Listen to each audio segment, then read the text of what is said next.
I was able to stack up 24,663 points for damaged Leapers, Bastions, and Bombardiers, which is actually damaged Leapers, Bastions, Vaporizers, and Rocketeers.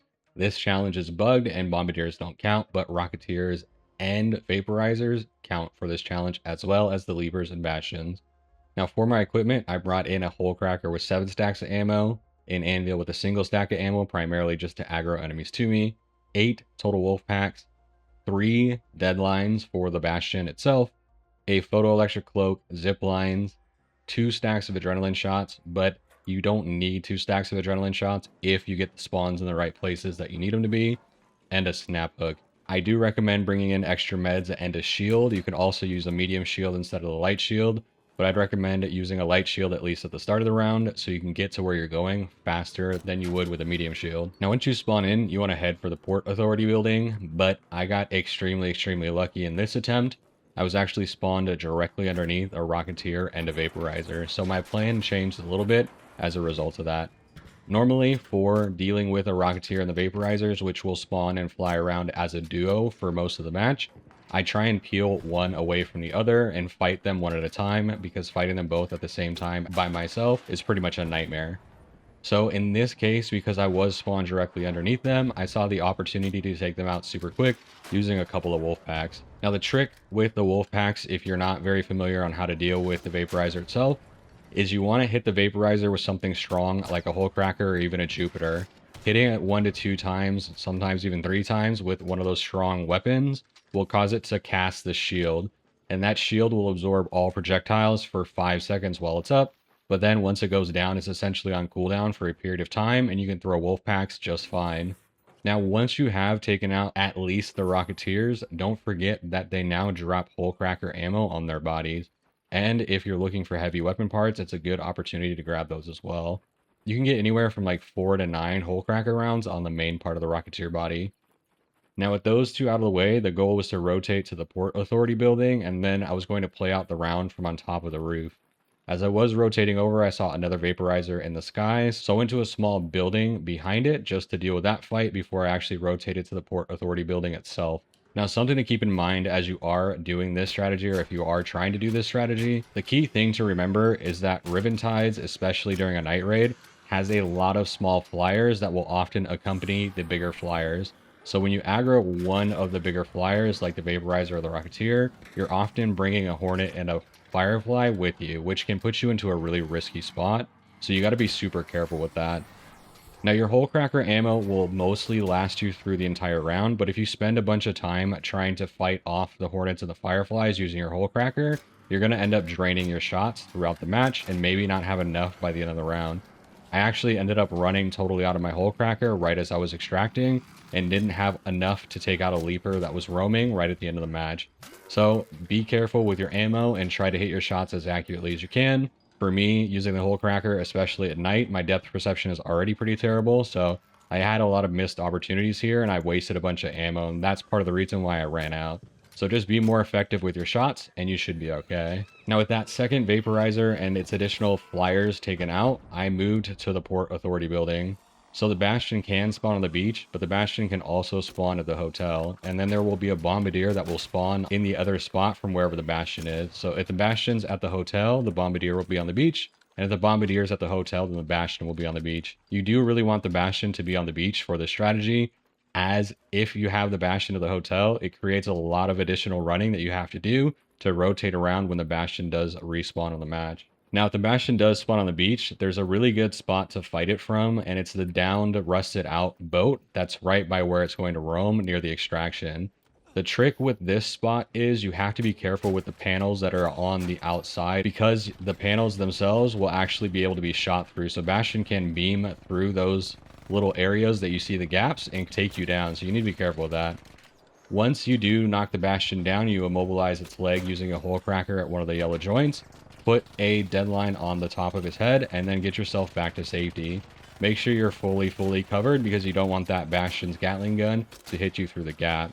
If you place the deadline correctly on top of its head, it will go down in a single deadline. Now, there was a Leaper that was roaming right in the beginning, but it aggroed to another player and it caused them to defocus the Bastion, so I just left it even though it was still fighting that player. I didn't want to go gank it and take it out, but leapers are also a part of this challenge, and you do want to try and pull those to you when you can. Now, once you've taken out the first set of all the different enemies, you're pretty much dealing with a waiting game. You're waiting for Rocketeers and Vaporizers to respawn, which will happen much quicker than the Bastion will, and the Leaper will as well spawn about the same pace as the Bastion. Now, in terms of points for this challenge, each of the enemies gives a slightly different score. The highest amount of score you're going to earn is from the Bastion, which will give you just about 2,000 points. A Vaporizer gives you 1,500 points. Leapers and Rocketeers will only give a 1,100. So in terms of priority, the Bastion is highest, followed by Vaporizers, and then Rocketeers and Leapers. You need to keep your eyes peeled for when the larger arcs spawn in. And if you don't know how to tell when the larger arc is spawning in, you just need to watch for the larger smoke clouds when they come in from the sky. Now, in terms of where the flyers and everything's going to spawn in, as long as you have the Bastion spawned on the beach, then you only need to worry about the flyers themselves. So the Vaporizers are going to spawn to the west side of the Port Authority building, and they will either spawn in by themselves or generally with Rocketeers. Now, they can spawn close to the Port Authority building or further back by the hotel, and you need to watch for both sets of those spawns. Now, as you are fighting those, just remember that you're going to have Hornets and Fireflies and other types of enemies that are going to come with, so you really need to be good at managing those enemies as quickly as possible, because if not, it can put you into a really risky spot. Now, like I said at the beginning of the video, when you do have the Vaporizer and Rocketeer spawned in together, you want to do your best to peel one away from the other. In general, I prioritize the Rocketeer over the Vaporizer just because it's easier to deal with the Rocketeer than it is with the Vaporizer when you have additional enemies fighting you. The way to peel the enemies away from each other is to use your anvil and to hit one of them one time, and then to wait for it to path over to you.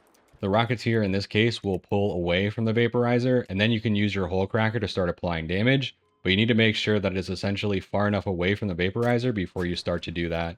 This will just cause the Vaporizer to sit there looking in your general direction and not actually aggro into the fight, letting you essentially deal with the Rocketeer by yourself and not have to deal with the additional enemies. I do recommend saving your Wolfpacks for fighting the Vaporizers and for the later parts of the round.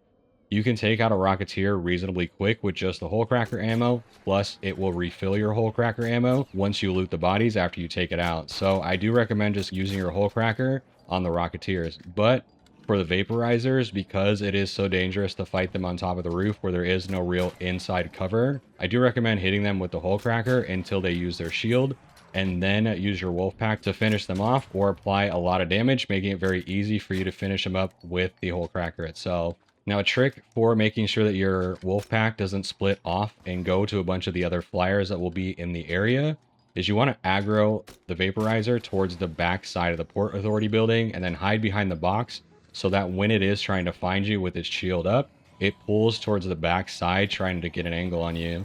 Once that shield goes down, you want to throw the Wolfpack behind the Port Authority building, and in most cases, it will just all aggro to the Vaporizer itself. Now, you need to watch out for Leaper spawns as well, and Leaper will roam a little bit further than the other enemies will. It can be somewhere on the beach, so you really do just have to pay attention for that once it spawns. Now, when Leapers jump up to the roof of the Port Authority building, usually they're not super accurate, but for whatever reason, this Leaper that I was fighting was absolutely locked in with its leaps and took me down more than a couple of times. But in most cases, you can just rotate around the two boxes and you're reasonably safe from its leap attacks and its charged up attack. But this Leaper was hitting all of its leaps and putting me into a risky spot. Now, in terms of how to take out the Leaper with the Hole Cracker, you really want to try and aim for its eye, the center part of its body, that red circle, and you can take out Leapers in essentially about 6 to 8 Hole Cracker rounds if you're able to hit them all consistently in the center of the eye. Now from here, you essentially just want to continue to watch for the enemy spawns. You need to keep an eye on the hotel for the flyers that will spawn in the earlier and mid part of the game.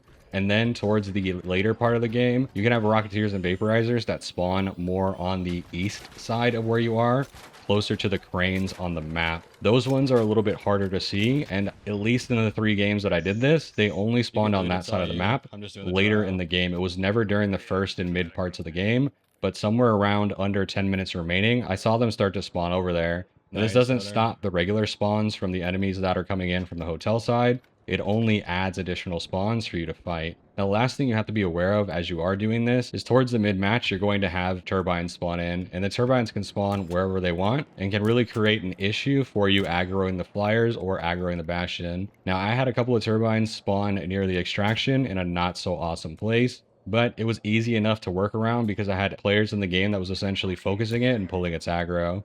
Now, in terms of the respawn times, the Vaporizers and the Rocketeers spawn really, really quick. Anywhere from 5 to 6 minutes after you've eliminated them, you'll start to see them pop back up. And that's going to be consistent throughout the game.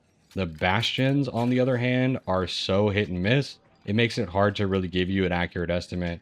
I've seen them come back as soon as 7 minutes and take as long as 15 minutes. In all of the matches that I did do this in, I was able to get Bastion eliminated 3 times, but it changed how often it would spawn or when it would spawn between those matches. So in this specific match, I actually did not have the third Bastion spawn until there was 1.5 minutes remaining in the game. So it can be super, super close, and there's really nothing that you can do about that, but just hope that your RNG is on your side for that specific run. Now, outside of that, there really isn't a ton more to this challenge. It really is just a process of watching for those larger arc to spawn in, using your Wolfpacks and your Hole Cracker when needed to take them out, and just managing the smaller enemies that come with them. Keep an eye on where the final extraction is, and once you've stacked up enough points and you're happy with your score, head back to Speranza, collect any loot if you haven't already, and watch your score fly up the leaderboard. That's going to be it for me today, y'all. Thanks for watching.